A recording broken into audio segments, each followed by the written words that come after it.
Baik, perkenalkan kami dari kelompok 1 hari ini akan menjelaskan tentang pencemaran lingkungan air. Dengan anggota kelompok sebagai berikut. Langsung saja kita masuk pada pengertian air. Jadi, air merupakan sumber daya alam yang sangat penting bagi kehidupan makhluk hidup, terutama manusia. Hampir semua kegiatan yang dilakukan manusia membutuhkan air, mulai dari membersihkan diri, makanan, dan minuman, sampai dengan aktivitas-aktivitas lainnya. Nah, tubuh manusia ini terdiri dari 60-70% air. Transportasi zat-zat makanan dalam tubuh semuanya dalam larutan dengan bentuk larutan dengan pelarut air. Adapun ciri-ciri air bersih, yang pertama tidak berwarna, tidak memiliki rasa, tidak memiliki bau, tidak terasa lengket saat digunakan, memiliki pH netral, dan tidak mengandung bakteri. Selanjutnya yaitu pengertian pencemaran air. Pencemaran air dapat diartikan sebagai masuknya suatu makhluk hidup, zat cair, atau zat padat suatu energi atau komponen lain ke dalam air, sehingga kualitas air menjadi turun sampai ke tingkat tertentu yang menyebabkan air tidak berfungsi lagi sesuai dengan kegunaannya. Tercemarnya suatu air dapat terjadi secara alami atau disebabkan oleh alam maupun adanya campur tangan manusia. Akibatnya mengalami penurunan akan kualitasnya.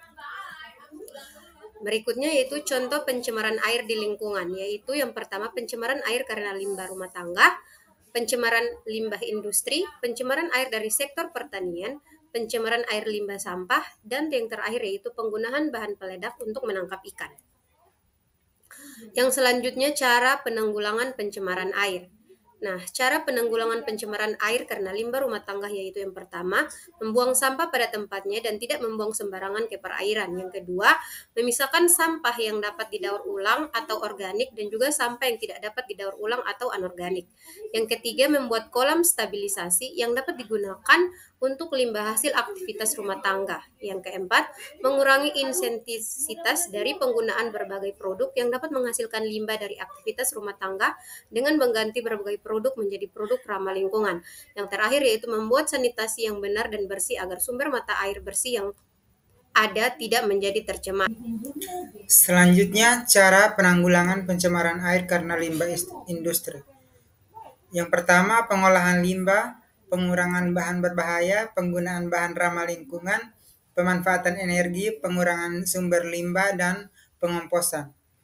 Yang kedua itu cara penanggulangan pencemaran air karena sektor pertanian, yaitu mengatur penggunaan pupuk buatan, misalnya menggunakan pupuk hanya saat tanaman tumbuh, tidak memupuk lahan kosong, tidak memupuk ketika hujan, dan tidak membuang sisa pupuk ke sungai maupun danau. Menggunakan pestisida yang mudah diuraikan oleh alam, dan menggunakan metode yang lebih alami untuk mengendalikan, misalnya menggunakan musuh alami hama atau biological control. Yang berikut cara penanggulangan pencemaran air karena sampah. Yang pertama itu pemisahan sampah, daur ulang, pengomposan, pengurangan penggunaan plastik, dukung produk ramah lingkungan, kegiatan bersih-bersih, dan yang terakhir itu edukasi masyarakat. Yang berikut parameter kualitas air. Adapun beberapa parameter yang biasanya digunakan untuk menentukan kualitas air. Di antaranya itu yang pertama parameter fisik. Sifat-sifat fisik air adalah relatif mudah untuk diukur dan beberapa di antaranya mungkin dengan cepat dapat dinilai oleh orang awam. Bau air minum yang berbau selain tidak estetis juga tidak akan disukai oleh masyarakat. Rasa air minum biasanya tidak memberi rasa atau tawar. Suhu air sebaiknya sejuk atau tidak panas. Warna air minum sebaiknya tidak berwarna untuk alasan estetis dan untuk mencegah keracunan. Yang berikut kekeruhan. Selanjutnya ada parameter kimia. Yang pertama, biological oksigen yang adalah ukuran jumlah oksigen yang dibutuhkan oleh bakteri untuk mendekomposisi senyawa organik dalam air. Yang kedua, chemical oxygen diamond adalah ukuran jumlah oksigen yang dibutuhkan untuk mendekomposisi senyawa organik dan zat kimia dalam air. Yang ketiga adalah kandungan nitrat dan fosfat. Yang keempat, ada kandungan logam berat. Kandungan logam berat dalam air dapat diukur dengan spektrofotometer. Selanjutnya ada parameter biologis. Bakteri coliform adalah kelompok bakteri yang hidup di saluran pencemaran manusia dan hewan. Kehadiran bakteri coliform dalam air dapat menjadi indikasi adanya bakteri patogen lainnya dalam air yang dapat menyebabkan penyakit. Yang kedua ada kekeruhan.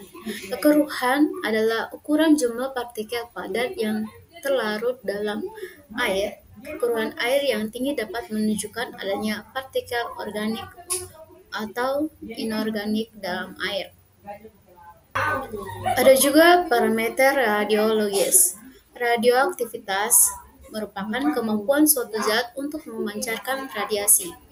Air yang terkontaminasi oleh bahan radioaktif dapat membahayakan kesehatan manusia yang meminum air tersebut.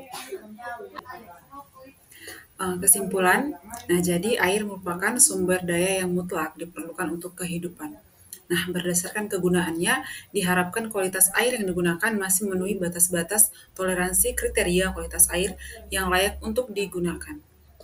Nah, pencemaran air dapat diartikan sebagai masuknya suatu makhluk hidup, zat cair atau zat padat, suatu energi atau komponen lain ke dalam air, sehingga kualitas air menjadi turun sampai ke tingkat tertentu yang menyebabkan air tidak berfungsi lagi sesuai dengan kegunaannya. Tercemarnya suatu air dapat terjadi secara alami atau disebabkan oleh alam maupun adanya campur tangan manusia, akibatnya air mengalami penurunan akan kualitasnya. Baik, demikian presentasi dari kelompok kami. Sekian dan terima kasih.